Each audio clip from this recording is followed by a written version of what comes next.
And we are joined now by Taulia Tagovailoa, the Big Ten's co-offensive player of the week. Taulia, I want to start at the end of that game. I saw you seek out, find your head coach, Mike Locksley, just before you went into the field house.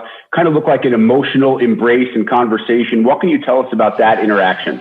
Yeah, that was just me and Coach. We put a lot of hard work together, and not only us, but the other coaches that I got to see in the locker room. So it was just kind of a moment of, this is something that, we look forward to feeling at the end of every week.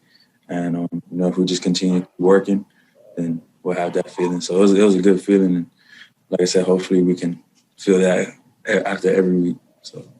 And we obviously hope that when you do get to feel that in the future, you get to do so with fans in attendance, getting to enjoy it alongside with you. How bizarre was that as you guys celebrate with each other, but as you look around, you realize you're the only ones doing so? I mean, yeah, it was a little weird. We all got to hype each other up. If I have it my way, I'd rather have it like that. Those are the guys that we go to battle with.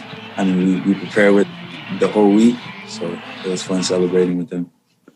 You had your choices. You could have gone to a lot of different schools. You were a guy who a lot of schools would love to have on their roster. Why for you was Maryland the right fit? I think for me and my parents, it was just, they trust Coach Locks and what he does. They believe in, the change that he's making. My family trust is a big thing, and, we respect Coach Locks a lot. And, for my mom, it's more so after football. And I feel she feels like if I come over here, I'll be set, for life. Not a 4-year decision, it's a 40-year decision. So. Most coaches will tell you, you want to sell the player, you have to sell mom first and foremost. With Coach Locksley, he's known as such a great offensive mind in the way he designs and strategizes the offense. What is it about this offense specifically that makes it special to be the quarterback of, to be able to run?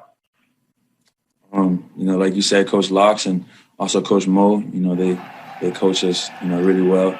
And I think this offense, has a lot of answers to defenses and stuff like that. So, I have a lot of great players around me, 6, 7, 15, and Jake and the O-line. So really they make my job a lot easier than, what the stats say and stuff. But I think this offense is fun, and, we just got to keep building from it.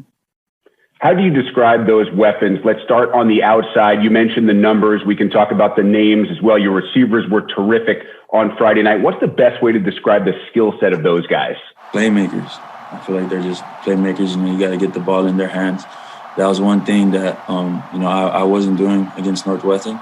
And, Coach really emphasized last week to, get the ball in my playmakers' hands and just let them do what, they do.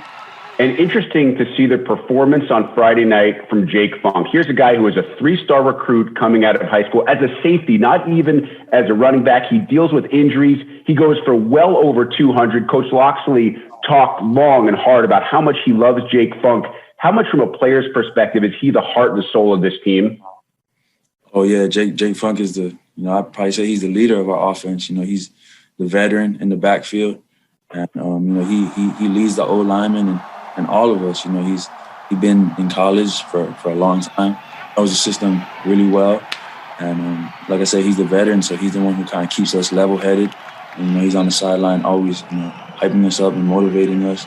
So it's really good to have Jake Funk in the backfield.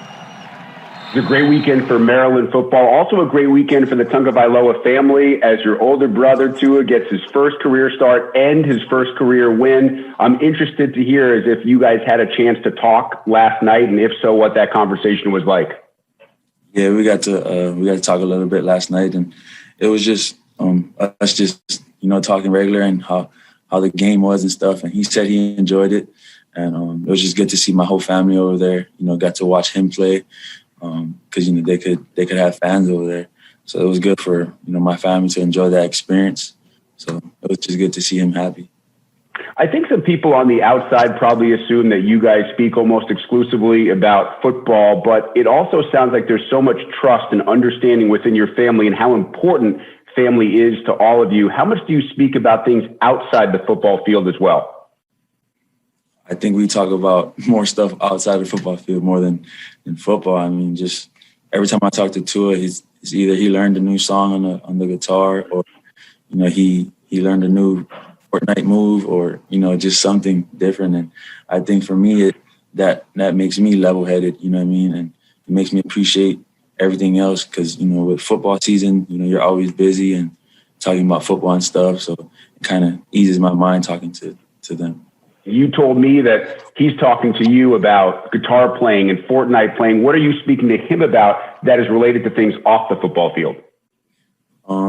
The same thing. I mean, I have my ukulele back home, so I like to play that. And I like to look on YouTube and learn new songs. So any song I could find, I let him know. But other than that, yeah, I'm trying to learn how to play guitar too, just so I could, get up to where he's at. So other than that, yeah, that's probably all we talk about. Great stuff. Taulia Tagovailoa, not just an outstanding athlete, but also a musician as well. Great to learn about you and your family. Terrific to watch on Friday night. Outstanding performance. We hope to see more of that throughout the year. We really appreciate the time. Thank you. Appreciate it.